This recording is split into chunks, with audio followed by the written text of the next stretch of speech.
Bastará até aqui, como quer que se lhes em alguma parte amansassem, logo de uma mão para outra se esquivavam, como pardais de cevadouro.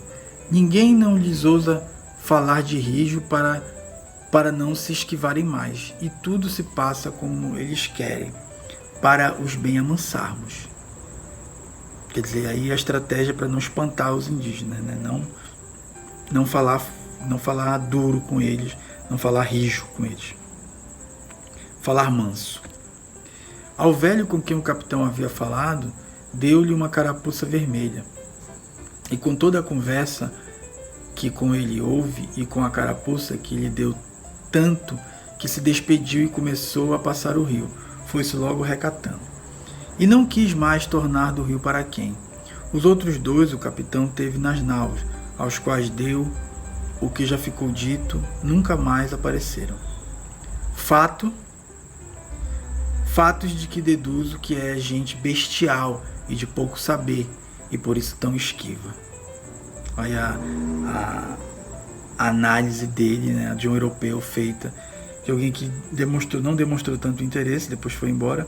Então ele diz que eles tinham pouco saber e que era gente bestial, né? Mas, apesar de tudo, isso andam bem curados e muito limpos, aí a diferença. E naquilo ainda mais me convenço que são como aves ou alimárias montezinhas, as quais o ar faz melhores penas e melhor cabelo que as mansas, porque os seus corpos são tão limpos e tão gordos e tão formosos que não pode ser mais. E isto me faz presumir que não tem casas, nem moradias em que se recolham, e o ar em que se criam os faz tais. Nós, pelo menos, não vimos até agora nenhuma casa, nem coisa que se pareça com elas. Aí ele compara os índios a pássaros, né? Tamanha limpeza, a beleza, o encanto que eles provocavam. Alguns traziam uns ouriços verdes de árvores, que na cor queriam parecer de castanheiras, embora fossem muito mais pequenos. E estavam cheios de uns grãos vermelhos, pequeninos, que, esmagando-se entre os dedos, se desfaziam de tinta muito vermelha de que andavam tingidos. O urucum estava apresentado então, né? E quanto mais se molhavam, tanto mais vermelhos ficavam. Todos andavam rapados até por cima das orelhas, assim mesmo de sobrancelhas e pestanas. Trazem todas as testas, de fonte a fonte, tintas de tintura preta, que parecem uma fita preta da largura de 2 dedos. E o capitão mandou aquele degradado Afonso Ribeiro e a outros 2 degradados que fossem meter-se entre eles. E assim mesmo a Diogo Dias, por ser homem alegre com quem eles folgavam.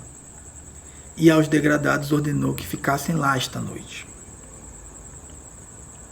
Foram-se lá todos e andaram entre eles, e segundo depois diziam, foram bem 1,5 léguas a uma povoação em que haveria 9 ou 10 casas, as quais diziam que eram tão compridas cada uma como esta nau capitaina, e eram de madeira e das ilhargas de tábua, e cobertas de palha, de razoável altura, e todas de um só espaço, sem repartição alguma. Tinham de dentro muitos esteios, e de esteios a esteio uma rede atada com cabos em cada esteio, altas, em que dormiam. E debaixo, para se aquentarem, faziam seus fogos. E tinham cada casa 2 portas pequenas, uma numa extremidade e outra na oposta. E diziam que em cada casa se recolhiam 30 a 40 pessoas. E que assim os encontraram, e que lhes deram de comer dos alimentos que tinham, a saber, muito inhame, e outras sementes que na terra dá, que eles comem. E como se fazia tarde, fizeram-nos logo todos tornar, e não quiseram que lá ficasse nenhum. E ainda segundo diziam, queriam vir com eles, resgataram lá por cascavéis e outras coisinhas de pouco valor, que levavam papagaios vermelhos, muito grandes e formosos, e 2 verdes pequeninos e carapuças de penas verdes, e um pano de penas de muitas cores, espécie de tecido assaz belo, segundo Vossa Alteza. Todas estas coisas verá, porque o capitão vô-las há de mandar, segundo ele disse. E com isto vieram, e nós retornamos à nau. Terça-feira, depois de comer, fomos à terra, fazer lenha e para lavar roupa. Estavam na praia quando chegamos, uns 60 ou 70, sem arco e sem nada. Tanto que chegamos, vieram logo para nós sem se esquivarem, e depois acudiram muitos, que seriam bem 200, todos sem arcos. E misturaram-se todos tanto conosco, que uns nos ajudavam a acarretar a lenha e metê-las nos batéis, e lutavam com os nossos e tomavam com prazer. E enquanto fazíamos a lenha, construíam dois carpinteiros uma grande cruz de um pau que se ontem para isso cortara. Vejam que interessante. Muitos deles vinham ali estar com os carpinteiros, e creio que o faziam mais para verem a ferramenta de ferro com que a faziam, do que para verem a cruz. Porque eles não têm coisa que de ferro seja, e cortam sua madeira e paus com pedras feitas como alcunhas, metidas em um pau entre duas talas, muito bem atadas, e por tal maneira que andam fortes, porque eles as viram lá. Era já a conversação deles conosco tanta que quase nos estorvamos no que havíamos de fazer. Que eles estavam muito interessados na ferramenta, né? Então a tecnologia que eles viam era fascinante, né? Então a ferramenta do marceneiro que vai ceifar as árvores, né? Enquanto andávamos nessa mata a cortar lenha, atravessavam alguns papagaios essas árvores, verdes uns e pardos outros, grandes e pequenos, de sorte que me parece que haverá muitas nessa terra. Todavia, os que vi não seriam mais que 9 ou 10, quando muito. Outras aves não vimos então, a não ser algumas pombas seixeiras, e pareceram-me maiores bastante do que as de Portugal. Todavia, segundo os arvoredos, são muitos e grandes, e infinitas espécies. Não duvido que por esse sertão haja muitas aves.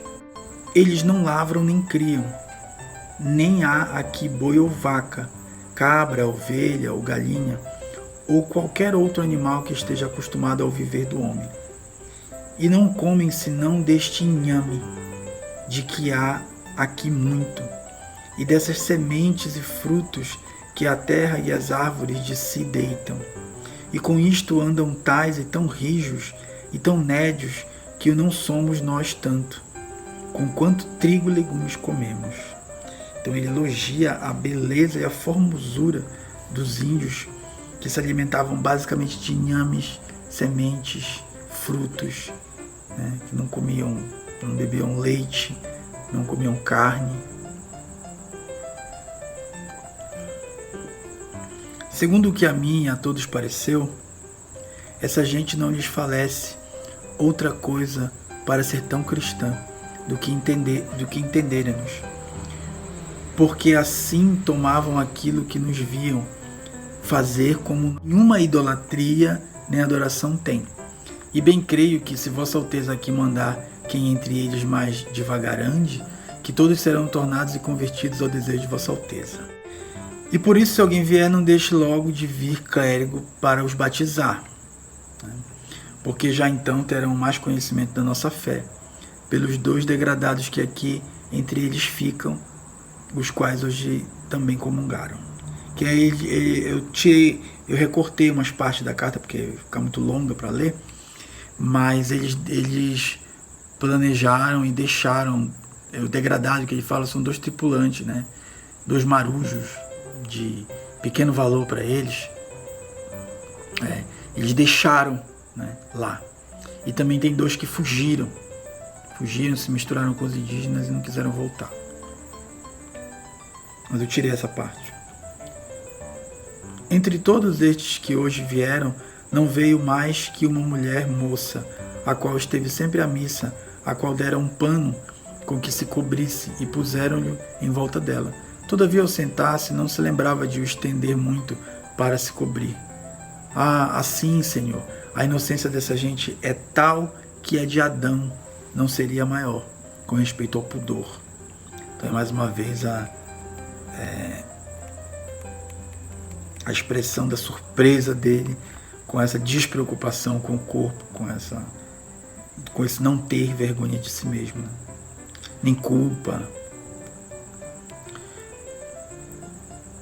Ora veja, Vossa Alteza, quem em tal inocência vive se convertera, ou não, se lhe ensinarem o que pertence à sua salvação. Então tem que trazer Deus para eles.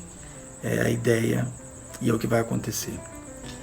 Até agora não pudemos saber se há ouro ou prata nela, ou outra coisa de metal ou ferro, nem lhe a vimos. Contudo, a terra em si é de muito bons ares, frescos e temperados como os de entre Douro e Moinho. Porque neste tempo da agora, assim os achávamos como os de lá. Águas são muitas, infinitas. Em tal maneira é graciosa que, querendo-a aproveitar, dar-se-á nela tudo, por causa das águas que tem. Beijo as mãos de Vossa Alteza, Pero Vaz de Caminha, 1500, Brasil.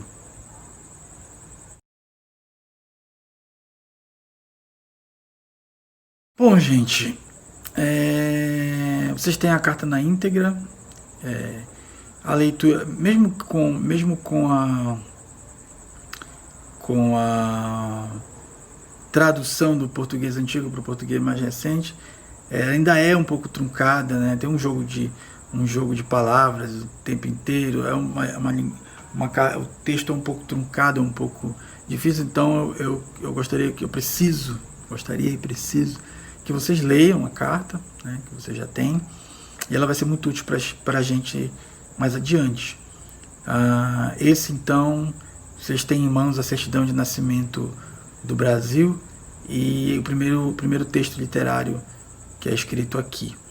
Na próxima aula, a gente vai ficar por aqui hoje, na próxima aula vamos conhecer um pouco do Tratado Descritivo do Brasil em 1587, o livro que eu falei para vocês que eu traria hoje para mostrar, que é um livro considerado a obra literária mais importante,